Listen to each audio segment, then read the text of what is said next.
गांव की बहन। फूलमती काकी, अंजलि दीदी के लिए शहर से फोन आया है, जल्दी से भेजो दुकान पे, नहीं तो फोन कट जाएगा। हाँ हाँ बेटा, अभी भेजती हूँ। अंजलि बेटा, तेरे लिए शहर से फोन है, सब काम छोड़ के जल्दी जाके सुन ले, नहीं तो फोन कट जाएगा। हाँ माँ, अभी जाती हूँ, जरूर मीनाक्षी दीदी का फोन आया होगा। हाय अंजलि। नमस्ते दीदी, मेरा मतलब हाय, कैसी हो आप? यहाँ तो सब ठीक है। मामा मामी कैसे हैं?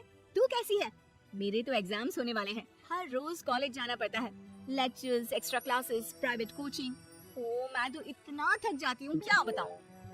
आपकी कॉलेज वाली बहन जी आपको इतना पढ़ाती है, तो घर कब जाती हैं आप दीदी? अरे नहीं नहीं, ये सब सिर्फ मेरी प्रोफेसर नहीं पढ़ाती, मैं अलग से दूसरे टीचर्स के पास भी पढ़ने जाती हूँ। दीदी फिर तो आप बहुत थक जाती होगी ना, आप ना पैदल मत जाया करो, टांगा ले लिया करो दीदी। नहीं मेरी भोली बहन, ना मैं पैदल जाती हूँ, ना ही यहाँ टांगा मिलता है, मैं बस से जाती हूँ और थोड़ी दूरी के लिए रिक्शा ले लेती हूँ। सच्ची? वहाँ पर टांगे नहीं, बस चलती है? वाह, वो भी हर रोज? हमारे गांव में भी बस आती है, दिन में 2 बार।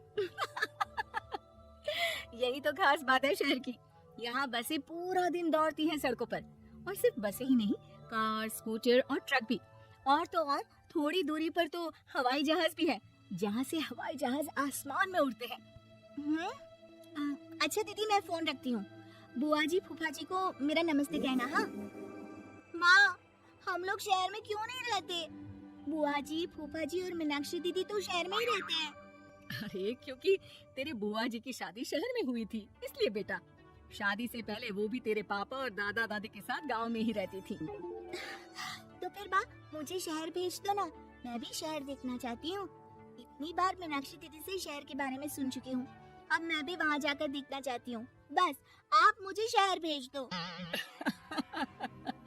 ठीक है, इस बार गर्मियों की छुट्टियों में कुछ दिन रह आना शहर, अपनी बुआ के घर। अब तो खुश ना?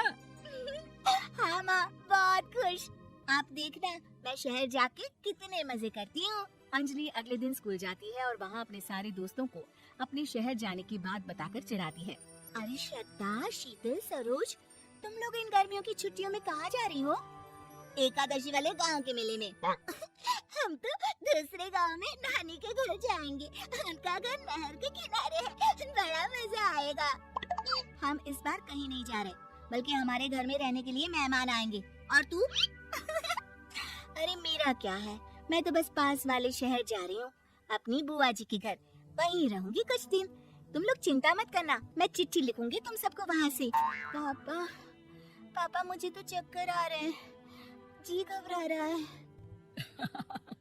बेटा, शहर आने की जिद भी तो तूने ही की थी, अब पहली बार बस में चढ़ी है तो यही होना था, भुगतो अब। अरे मामा जी, अंजलि, आप लोग आने से पहले बता तो देते, मैं लेने आ जाती बस स्टैंड तक। आओ आओ भैया, आओ बेटी अंजलि। माँ बुआ जी कैसे हैं वहाँ, और भाभी कैसी हैं?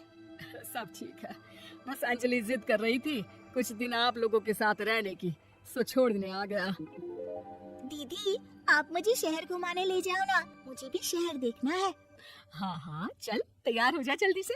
अंजलि तैयार होने जाती है और कुछ देर बाद जब बाहर आती है तो अरे ये क्या कर दिया तूने? मार्केट तक ही तो जाना है, इतनी डार्क रेड लिपस्टिक, इतने बड़े बड़े झुमके और चूड़ियां और चेहरे पर इतना सारा पाउडर। मेरी बहन, ऐसे नहीं चलेगा, जा और ये सब हटा के आ। अरे कैसे, क्यों? मैंने शहर आने के लिए इतनी मेहनत से ये सब इकट्ठा किया था, और वैसे भी मैंने देखा है मोहल्ले की राधा काकी के टीवी पर एक फिल्म चल रही थी, उसमें हीरोइन ना ऐसे ही तैयार होकर जाती है घूमने। सब पता है मुझे, मैं तो ऐसे ही जाऊंगी दीदी। अंजलि शहर की चकाचौंध को देखकर बहुत हैरान और खुश होती है। ऊंची ऊंची इमारतें, सड़क पर दौड़ती गाड़ियाँ, बड़ी बड़ी दुकानें, उसकी एक्साइटमेंट का ठिकाना नहीं था।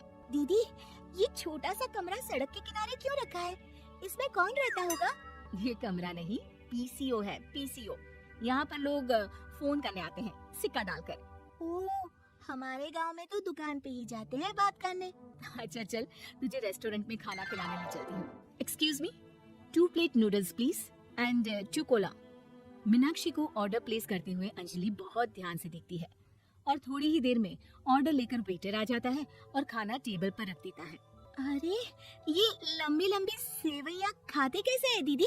और इसके साथ कोई अचार, प्याज, मूली कुछ भी नहीं दिया, बस ये छोटा सा पेट खुजाने वाला दे दिया है। गांव में तो छोटे छोटे चावल ही होते हैं जो कि हाथ से ही खा लेती हूँ, और फिर से कैसे खाऊं दीदी? एक्सक्यूज मी, एक चम्मच प्लीज, और लिटिल प्याज और अचार और मूली और एक गिलास मट्टा, वो बाद में। अब ये सब सुनकर आसपास बैठे लोगों को हंसी आ जाती है। मीनाक्षी भी अपनी हंसी किसी तरह रोकने की कोशिश करती है और वेटर मुस्कुराता हुआ वहाँ से चला जाता है।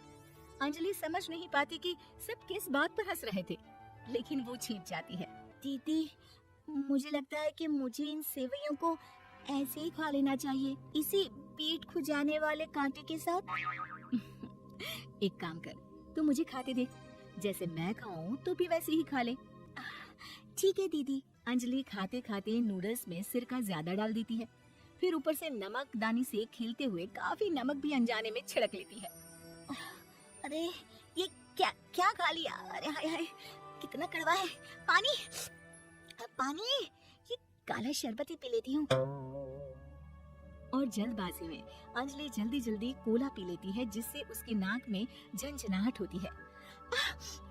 दीदी, मुझे ले चलो यहाँ से, मैं ये सब शहरी खाना नहीं खा सकती।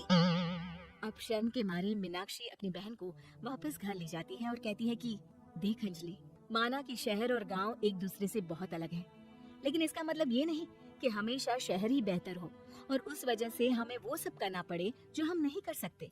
शहर में सहूलतें तो हैं ही, पर चुनौतियां भी हैं। हम जहाँ भी रहें, हमें कभी अपने आप को कम या ज्यादा नहीं समझना चाहिए। और किसी भी नई जगह में ढलने में समय लगता है, उसके लिए तुम्हें दूसरों की नकल करने की कोई जरूरत नहीं है। बेटा, घूम लिया शहर या अभी और घूमना है? नहीं पापा, मैं अपनी गलती समझ गई हूँ, आप गांव ही ले चलिए मुझे।